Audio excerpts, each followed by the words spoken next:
ओम नमः भगवते वासुदेवाय। अष्टम स्कंध। नारायणं नमस्कृत्यं नरं चैव नरोत्तमं देवीं सरस्वती व्यासं ततो जयमुदीरयेत्। मूकं करोति वाचालं पङ्गुलङ्घयते गिरिं यत्कृपातमहं वन्दे परमानन्दमाधवम्। निगमकल्पतरुगलितं फलं शुकमुखादमृतद्रवसंयुक्तं पिबत भागवत रसमालय मुहुरहुरसिका भुवि भावुका। प्रथमोऽध्यायो। राजोवाच हरसे अभिमनुसुत रोमपुलके कृतकृत्य शुकचरणे करदेई बोलन्ति निस्तहरिले मोहि विष्णुचरित तुम्भ मुखे शुणिली अदृष्ट सुपाके वो मुनि दया कर मोते मरणु तरी विजे मन्ते मोठारे स्नेह रहे जेबे प्रसन्न चिते कहुएबे पूर्वे स्वयंभुव मनु प्रत्यक्ष पद्मजोनि तनु ताहांक वंशे चरित जे पूर्वे भूत भविष्यत ताहांक वंशे जे चरित जे पूर्वे भूत भविष्यत विस्तारे तुम्भ मुकु शुणी तरिली भवतरंगिणी से वंशी स्वयंभुव राजा मनु पुरुष रूपे पूजा पूजित ए माया जगते जे बाचरित कले जेते ए मनु वंशे जेते कृत्य अद्भुत विष्णुर चरित अद्यापि बसी कविजने अशेष शास्त्र अनुमाने ग्रंथिले कृष्ण गुणगाथा अशेष कर्म हरि कथा जे कथा कर्णरंध्रे पशी अशेष कलुष विनाशी जे मनु अंतरे से कथा विष्णु चरित साधु कथा जे वर्तमान जे बाभूते जे अबा कले भविष्यते सकल कही मुनिवर ए भव सागरुधर।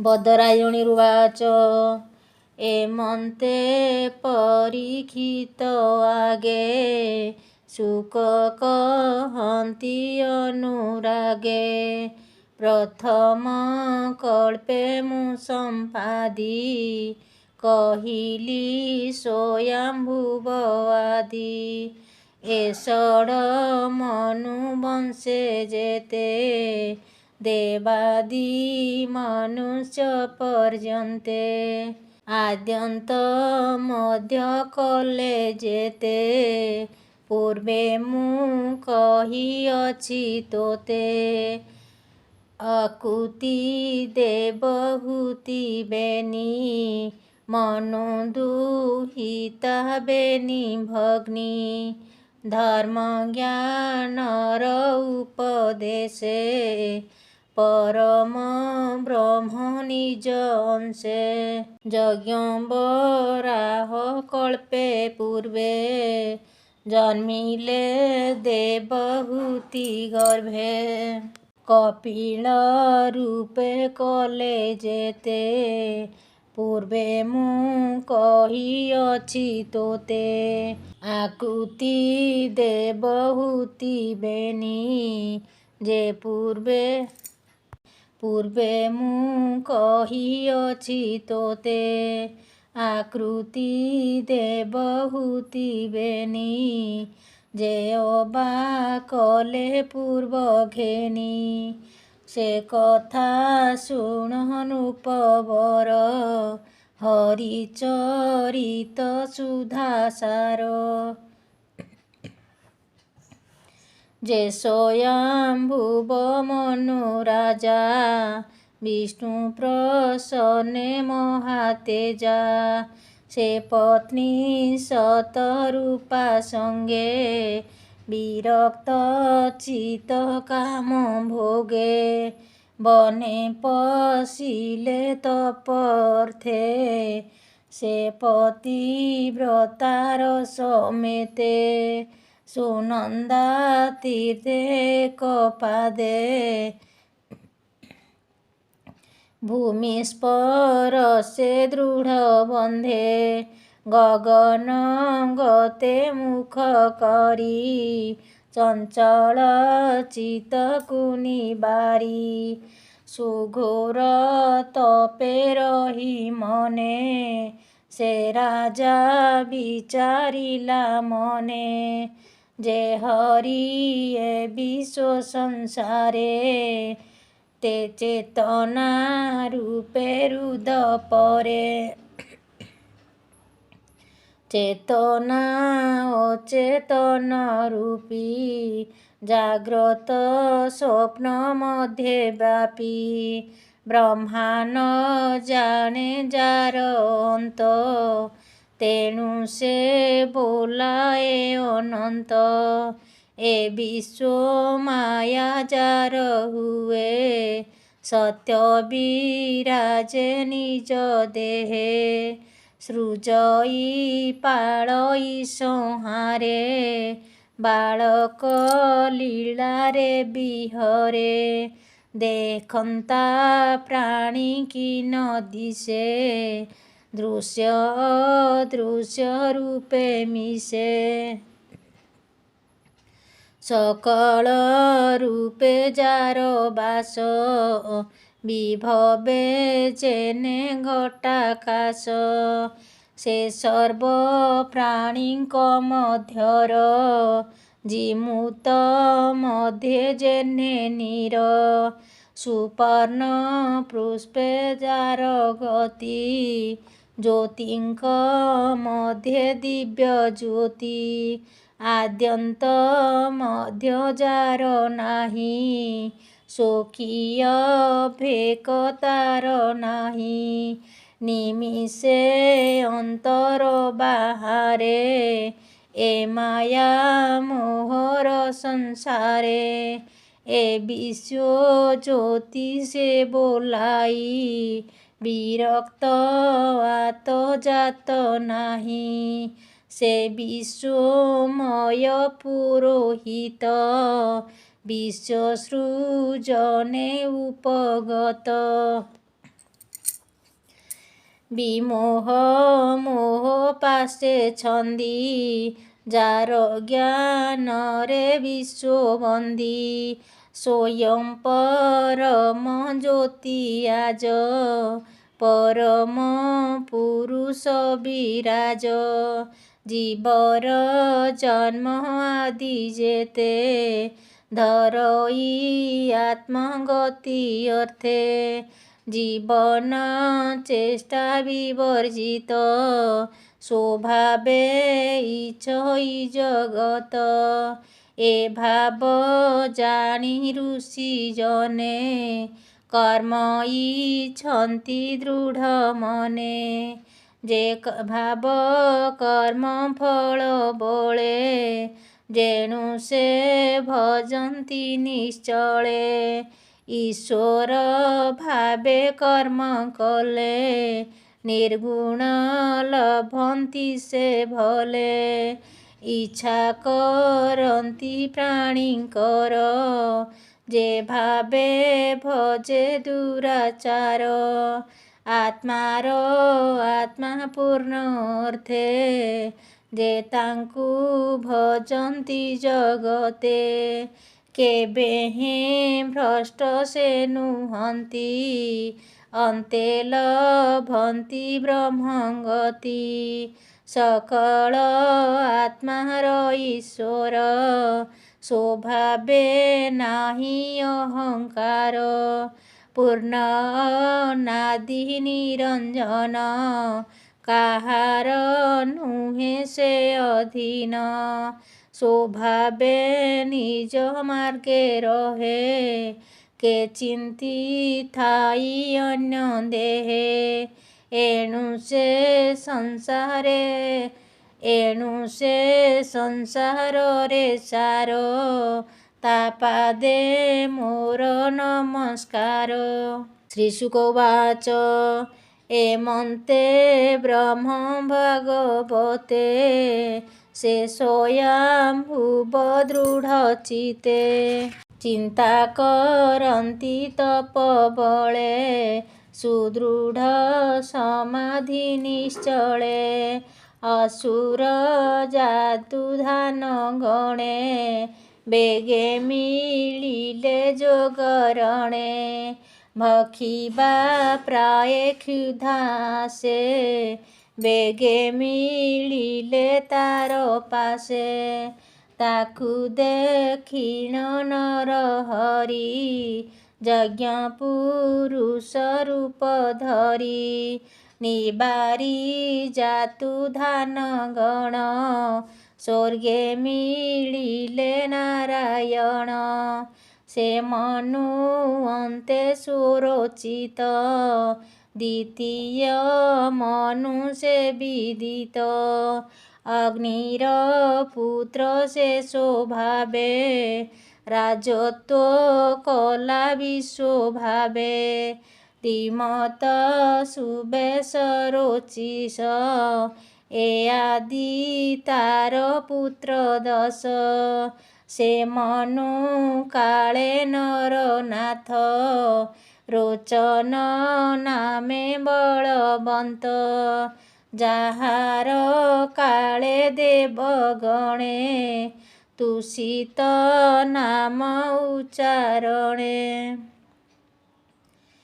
ऋषि जे ऊर्ज स्तंभ आदि जे सप्त ऋषि ब्रह्मावादि जे शिर देव शिरा नामे मुनि तुषिता नाम ता भवानी से पत्नी गर्भे विभु रूपे विष्णु जन्मिले आदि कल्पे पूर्वे से बालखिल्या रूपे अष्टाशी सहस्राध कल्पे यज्ञ आरंभे ऊर्ध्वरेता विष्णु भजने बलवंता विष्णुर दीक्षा शिरे धरी से मुनि गणे ब्रह्मचारी कुमार व्रत आचरिले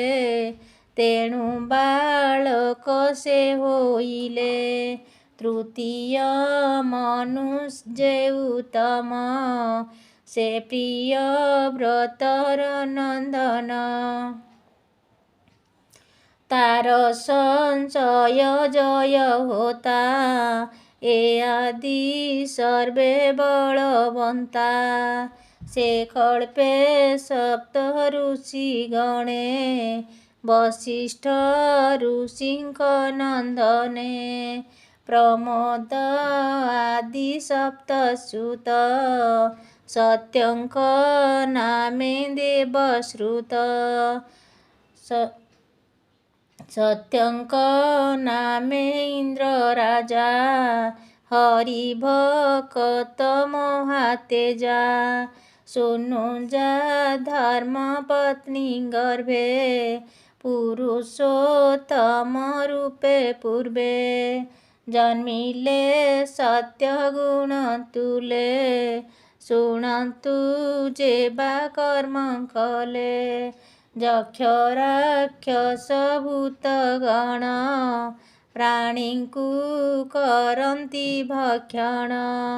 ତାହାକୁ ମାରି ସତ୍ୟ ସଙ୍ଗେ ଧର୍ମ ରଖିଲେ ସତ୍ୟ ଯୁଗେ। ଚତୁର୍ଥ ପ୍ରିୟବ୍ରତ ସୁତ ତାମସ ଉତ୍ତମର ଭ୍ରାତ। ଯେ କ୍ରତୁ ପୃଥୁ ଖ୍ୟାତି ନର ଏ ଆଦି ଦଶ ତାକୁ ମର। ତାର ଅନ୍ତରେ ସ୍ୱର୍ଗପୁରେ ତ୍ରିଶିଖ ନାମ ସୁର ଘରେ। ସତ୍ୟ ହରି ବୀର ଆଦି ଦେବତା ନାମେ ପ୍ରସିଦ୍ଧି। ଜ୍ୟୋତି ଧର୍ମେ ମୁନିଏ ଆଦି ତାମସ ଅନ୍ତରେ ପ୍ରସିଦ୍ଧି। ବିଦ୍ରୁତି ନାମେ ଦେବଗଣ ଶୁଣ ହେ ତାହାଙ୍କ ପ୍ରମାଣ। କାଳେ ସକଳ ନାଶ କଲେ ଶେଷ ଅନ୍ତରେ ଯେତେ ଥିଲେ।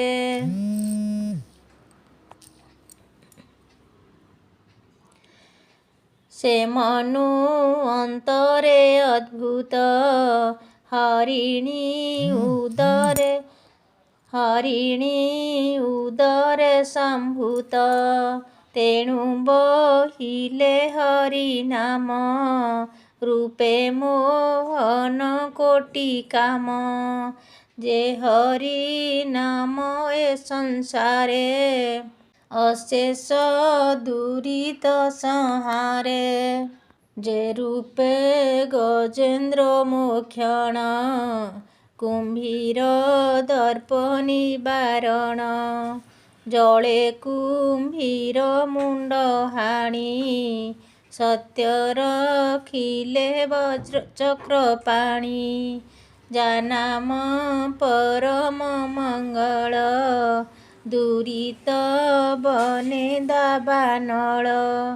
ଏ କଥା ଶୁକ ମୁଖୁ ଶୁଣି ପାଣ୍ଡବ ବଂଶ ଚୂଡ଼ାମଣି। ଆନନ୍ଦେ ହୋଇ କୃତକୃତ୍ୟ ବୋଇଲେ ନୃପ ପରୀକ୍ଷିତ। ଭୋ ମୁନି ଦୁର୍ଲଭ ବଚନ ଶୁଣି ଆନନ୍ଦ ମୋର ମନ। କେମନ୍ତେ ପ୍ରଭୁ ନର ହରି ଗଜ ରଖିଲେ ଗ୍ରାହ ମାରି। କୁମ୍ଭୀର କେଉଁ ଜଳେ ଥିଲା ଗଜକୁ କେମନ୍ତେ ଧରିଲା। ସେ ଜଳ ଜୀବ ଜଳେ ଥାଇ ହସ୍ତି ସଂଯୋଗ ତାର କାହିଁ। ହସ୍ତିସ ବଳ ମହାକାଏ କୁମ୍ଭୀର କେତେ ବଳ ବହେ। ଏ କଥା ସଂଶୟ ତ ମୋତେ ଭୋ ମୁନି କହ ଶୁଦ୍ଧ ଚିତ୍ତେ। ଏ ପୁଣ୍ୟ କଥା ମୋର ଧନ୍ୟ ମଙ୍ଗଳ ଯୂଥ ସୁଖାୟନ। ଯେ ପ୍ରସ୍ତାବ ହରି ବାଣୀ ଶ୍ରବଣ ମାର୍ଗେ ଶୁଣେ ପ୍ରାଣୀ। ସେ ପ୍ରାଣୀ ଭବ ଭୟୁତରେ ନ ପଡ଼େ ମାୟା ତମ ଘୋରେ। ସୁତ ଉବାଚ ଏମନ୍ତେ ପରୀକ୍ଷିତ ବାଣୀ ଆନନ୍ଦେ ଶୁକ ମୁନି ଶୁଣି। ଗଙ୍ଗାର ତୀରେ ଅନ୍ତର୍ଜଳେ ସସଂଖ୍ୟ ମୁନିଗଣ ମେଳେ। ଗୋବିନ୍ଦ ପାଦେ ଦେଇ ଚିତ କହଇ ବିପ୍ର ଜଗନ୍ନାଥ।